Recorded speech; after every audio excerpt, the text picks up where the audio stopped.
In this video, I'll show you an automation that will take care of the majority of your social media posting. It will be able to take resources online, such as articles on news websites or those on your own website, and create engaging social media posts from them. We're going to use make.com for this. It's a great system, does not require coding, and you simply chain modules together to create the automations that you want. By the way, if you want access to the make.com blueprints so you can import these at the click of a button, then make sure to check out the link in the description to our community where you'll get access to all of our templates, including this one. The best way to do this automation is in 2 steps. Step 1 is that you find interesting articles or news online. Your starting point from there will be a Slack channel where you just simply copy and paste those links into the channel, and then the automation will automatically pick those up. By the way, we can even automate the system to automatically pick up the news.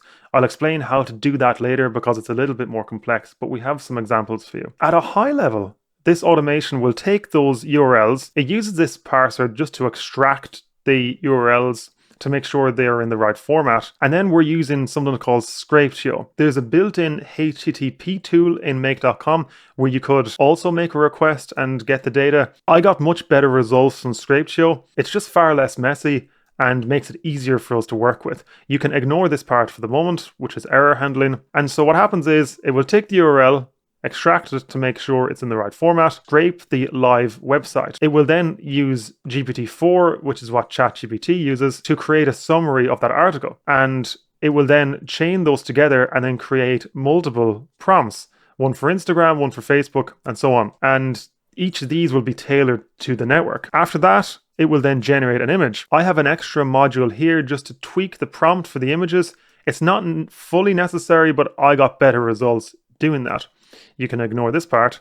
And then once it does that, it's created all of the text and images and then creates a record in Airtable. So instead of just posting this blindly to the social networks, it creates these records in Airtable. By default, it starts as open. The whole point of this is that then you can review the output before you push it to the social networks. So here's an example, the first one.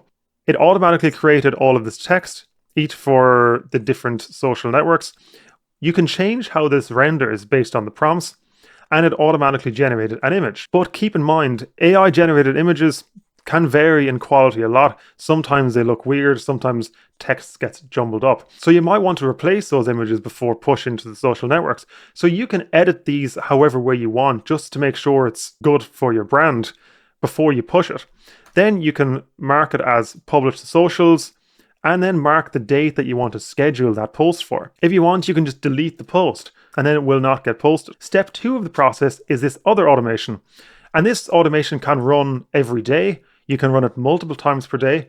And every time it runs, it will pick up a record from this Airtable base where you've marked it as published to socials. It will then use this to get the image, and then it will publish that to all of these social networks.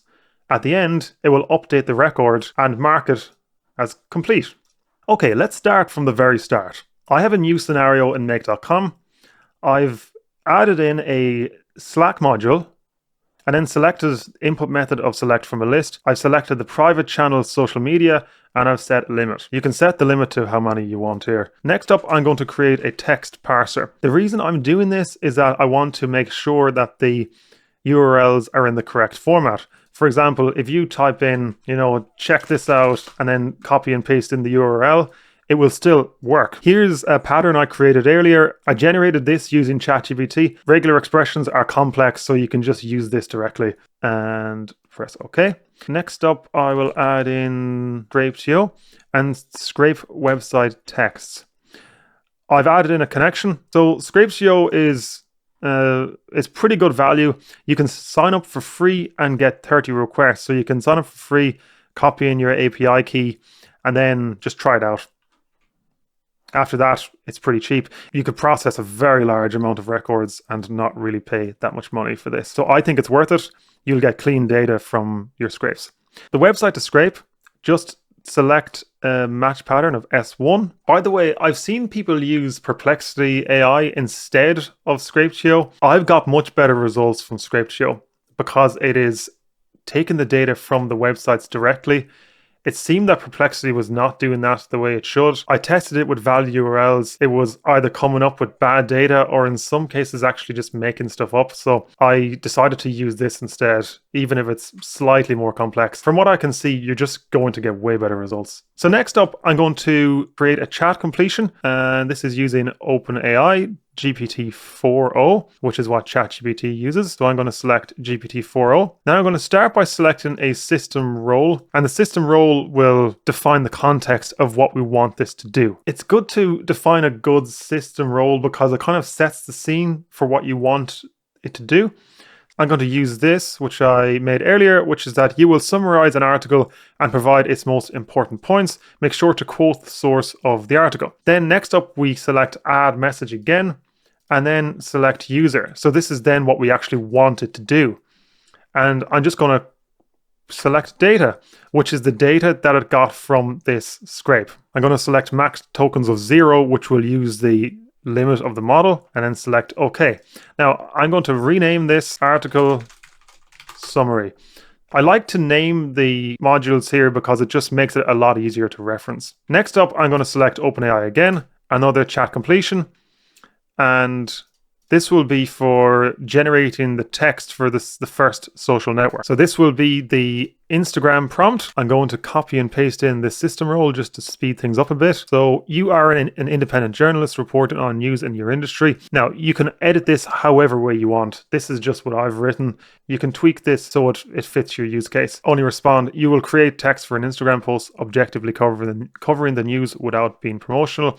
Only respond with the text for the post with no other introductory information. I'm writing this so that it does not start with, here is your Instagram text. Be concise with your post and provide the most up-to-date points in 2 sentences. So, max tokens of 0. Of course, we have to put in the user role because otherwise it won't know what we actually wanted to do. Again, I'm going to copy in the user role. The message content will be this, and I will paste in, or I will select the article summary that we generated from here. So write the text for an Instagram post about the following article. Use emojis where relevant, but do so sparingly. Quote the name of the news source towards the end of your post. Provide just the name of the news publication naturally within the text. Again, you can edit that however way you want. So I'll press OK. Just make sure max tokens is 0. Perfect. So I'm gonna rename this as Instagram post. Then I'm going to right click and press clone. That will clone the post. I'm going to rename that and rename it to Facebook post. Update the prompt compared to what I had earlier, which is that. It's quite a similar prompt. Again, you can tweak this, or you can use OpenAI assistance if you want to really tweak the results. Again, very similar to the previous one, max token 0. I'm going to clone that again. The next one is going to be X or Twitter, depending on what you call it. So I've copied this in. You are an independent journalist reporting on the news. You will create text for a Twitter post in 280 characters or less. A few points. It will not always go 280 characters. I found that if I get it to not write hashtags and write these other messages of write in a very concise manner and so on, then it usually makes the response pretty short and then within the limit. But you can tweak that however way you want. Copy and paste in this user role. Again, very similar to the previous one. And I will press OK. Next, we'll clone that. So we'll clone it for the last time, which is to create an Instagram post. Or sorry, create a LinkedIn post. And I will copy in updated system role. Again, very similar. You can tweak this how you want. User role, I will also copy that in as previous. So write the text for a LinkedIn post about the following article. Let's test what we have so far. I'm going to copy and paste in a news article here. You can run this on a scheduled setting, so it runs every so often.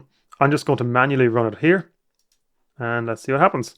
So, actually we have a problem. So let's see what happened there. The bundle is empty. Okay, sensitive. Oh, I forgot to actually add in the text. So here's the text. There we go. And let's try that again. Go back to this. And if I run this again, that will already have been processed. So I need to copy that in again and press run once. Okay, that seems to be working this time. Now it is getting the live data from the website. Then look at this data. You see this data is really clean. It's actually just gathered the text directly. If you use the HTTP module in make.com, it would come out with the entire code for it. So this is just a nice clean method using Scraptio. Okay, we see it's gone through each of those. You can examine the result. So it's created a summary and the key points in the summary. And then you can look through each of the other ones. That looks pretty good. This looks nice. Okay, so it's working as we need it to work so far. Next up, we're going to create this Airtable base. So I've just created a new base in Airtable, and I'm just going to set up the fields. So just right click there, edit field. I'm going to select URL, and then you can select URL from there. So we make sure that it's in the right structure. Then I'm going to keep status and drag it over here. I'm going to right click and edit field. We want our statuses to be relevant to this use case. So I'm going to select open, publish to socials, complete, and error. Just get I'm just gonna color code things to make them a bit nicer. All right, so open means when a new row has been created. Publish to socials, you could also say ready to publish. It might actually be nicer. So actually I will update that for this and published. So I think that's a bit clearer. Open, ready to publish, published, and error. I've added some error handling in the scenario. It's not fully necessary, but I think it's a good thing to do. Next up, we're going to select the date. We're going to find the field type of date, and I'm going to choose this date format, but that's completely up to you. And then create field. This is long test, so we'll just edit this field. So we're going to call it Facebook post. And another long text. And then Instagram post, another long text, X, or Twitter post. Then the last one is LinkedIn post. I'm going to drag that over there. The last one we're going to do is to create an attachment. And this is where we're going to save the image. In this case, we're just creating one image for all of the posts. You could create multiple ones. Assignee, we're not going to use, but you could then get team members to come in here and then assign them to different people. We'll ignore that for the moment. Okay, so let's go back to our social media system in Make and link this to Airtable. And we want to create a record. I'm going to select the social media system that I just created. Table will be table 1. Right, and then we're going to select the data that we have from this scenario so far. So the record URL will be the URL that we parsed earlier, which is this. You can see, because we've already run this, then we'll be able to see some of the last data. So status, we're just going to type this in and as open. Make sure that it's the same, that it matches what we've written here, which is open, which is good. The date we're going to leave blank, but you could default that date if you want. So Facebook post, I'm going to select the result from this. Because we've named these modules, then you can actually very quickly reference them here. Otherwise, just look at the number. Number 12 is number 12, number 11, number 11, just to make sure you're working with the right data. So Facebook post there, I'm going to find the Instagram. That's the result there. Twitter result, and LinkedIn post result.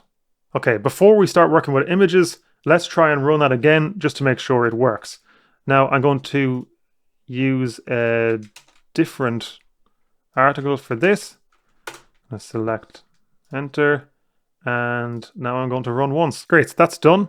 That only took about 25 seconds or so, and it looks like it worked. So let's go back to this. And by the way, we should delete the first few records. They're not needed. Okay, so it's created this URL. Looks good. Status. And we can select expand to look at the results. So in this case, we've marked the source as CNN Business. It shows up on each of these posts. You can change how this is done. I'll show you that later on. One example of Facebook in particular. Next up, we want to generate an image. So what we're going to do is to right click here and select a module. I'm going to select OpenAI again, but in this case, we're going to generate an image and we're going to use DALL-E 3. But before we do that, I'm going to create another chat completion. I'll tell you why. So I'll just put test in there for the moment. And this chat completion will be an image prompt helper. If you've seen some of our other videos, you've probably seen us do this before. This particular prompt will create a kind of a shorter few words or a sentence that will simplify our prompt that we're sending for the image generation. I've just found that we just get better results when we do that. Sometimes if you provide too much information to DALL-E 3, it will start creating jumbled text and kind of unusable imagery. So it's better to create simpler prompts if you're doing it on autopilot. So in this case, I'm just going to copy and paste in the system role. You will classify the main topic of the provided video and only respond with the topic and no additional explanatory information or introductory information. So we'll pass this a full article, then it will just respond with a topic. And then I'm going to select the user, and this is the actual message that we want to pass to it. And I'm just going to copy and paste in what is the main topic of the following. Then I will select the summary that we created earlier on. Max tokens of 0 to use the max limit of the model, and then press OK. I'm going to rename this to image prompt helper. So for this prompt, I'll just select the result from the image prompt helper, and that will be the prompt to DALL-E 3. Now, in Airtable, go back here, select the image, file URL. You can then choose the response image data. Or sorry, go to data and select the URL. Select OK. So that should do it. I'm going to go back in here, delete this record, and we'll just start the whole thing again. Go back to the social media Slack. I'll just delete that. And we'll run this again. Okay, so that took only about 30 seconds or so. So actually earlier on it was probably even quicker than that. I will just rename that image generation. Right, let's go back to Airtable and see what happened. Right, we have an image generated, which is this, which is not bad. That is pretty usable. So now we see that we have everything we need to be able to push this to social media. Next up, we're going to create a new scenario entirely, which is step 2 of this process. So I'm going to create a new scenario. System 2 of 2, I'll call this. And I'm going to select Airtable, and then I'm going to search records. I will select the social media system. That's what we just created. Select table 1. Now we're going to select all of the fields, and then we're going to provide a formula. This is the one I did earlier, but we need to change this because this is ready to publish. So the status should be ready to publish, and where the date is before tomorrow. So in this case, the status needs to be ready to publish.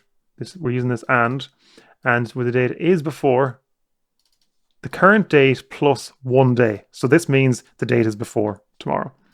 And it's going to take 1 post, limit to 1, and press OK. So I shall run once and see what happens. We've come up with 0. And the reason for that is that we do not have anything in ready to publish status, and we don't have anything marked. We don't have any date selected for any of them. So I'm going to select today, and let's see what happens. We'll go back to this. Sorry, go back to the system, social media system, and press 1. Okay, so this has taken that bundle. If we have more than 1, it will just take the next available one from there. Next up, we need to use the HTTP module to get a file, and we're going to get the URL. So that is the image and URL, which is that. So let's test that as well. Run once. You see it's got the URL. and it has the data in binary, which is what we need. Next, we're going to use a router and then select all of the social networks. I'm going to start with Facebook, and then I'm going to mark it as upload a photo. Upload a photo. Going to use the Facebook connection we have. The file, and this is really nice. You don't actually need to specify the file. It will automatically take it from this other module. Really nice part of make.com. Now the message, we're going to just use the Facebook post message, which is quite handy. Now you can also do source, and then that will be you can put in the original URL. So that's the CNN URL. You could also alternatively, which is quite good, go to Facebook pages and create a comment and then select the post ID. So what would happen is it creates the post, uploads the photo, uses the Facebook text from here, but then you could create a comment on that particular post ID, and then you could go source and then put in the URL. So that would then say the CNN, or you could write down read more or so on, depending on how you want to do that. So I will delete that, but that just explains how you would add a comment onto the Facebook page. Okay, so that's how you would create it for Facebook pages. Then you can do the same process for each of the social networks that you want to add it to. We can also add a filter in here, which is really useful. So what I've done is I've checked the length of the Facebook post. So this is the Facebook post here. The length is the number of characters in that post. And then this filter will only post it to that Facebook page if there's more than 50 characters in this field, which means that we could just delete that, and then it will post to the other social networks, but not Facebook. So it's a nice way for us to kind of toggle which networks we want to post certain things to without having to add other checkboxes or things like that. And finally, we have Airtable at the end again, which then updates the status to published, which will automatically update it to that. So going back to my original example here, I included error handling. Quite handy to do. Just right click and add error handler and then select your module. Sometimes Scraptio could result in an error. If the example was https this does not exist.com, enter that and then see what happens. I'll click run once. It will try to scrape it, but then it will show up with an error, connection error. Then go back into here. We have the URL and it shows up as status of error. That's a really handy thing to have. It means that the entire scenario won't just stop in error. It will be able to handle that gracefully, so you do not have to keep going into make.com to keep restarting the scenario. In some cases, AI image generation services will refuse to generate images on a certain topic. We're handling that error here. We're creating the record and adding all of the results, but just not including the image. So in the case of if it did not generate the image, it would have everything else, within here apart from the image. And so you could manually upload an image and then select publish. So again, this kind of system just gives you far more control. It handles issues pretty gracefully. So as I mentioned earlier, you could automate this system even more. You could use RSS feeds instead of using a Slack channel, which would then keep track of up-to-date news or up-to-date articles in your industry, and you could run this on a scheduled basis. This would then automatically populate this list. And then you could come in here every day or two and then see which ones are relevant, which ones you want to publish, and which ones you want to edit. Have a look at the video in the description for another one on our channel where Daniel goes through a more detailed example using RSS. It's for a different scenario, but you could apply it quite easily to this one. And of course, if you want access to the make.com blueprints that we use in this automation, that you can just import at the click of a button, then check out the link in the description where you'll get access to all of our templates, including this one. When you're creating other automations like this, have a think about what you learned in this video, which is to add in these kinds of approval workflows just to make sure that you're really maximizing the quality of the output. And you can start to put things on automation a little bit more as you get more confident of the outputs, but it's usually very good to do it, particularly if you're generating AI imagery. You can also source images from different places. That will vary quite a bit depending on your industry. Hope you found this video useful. If you have questions, drop them in the comments section below. Thanks for watching.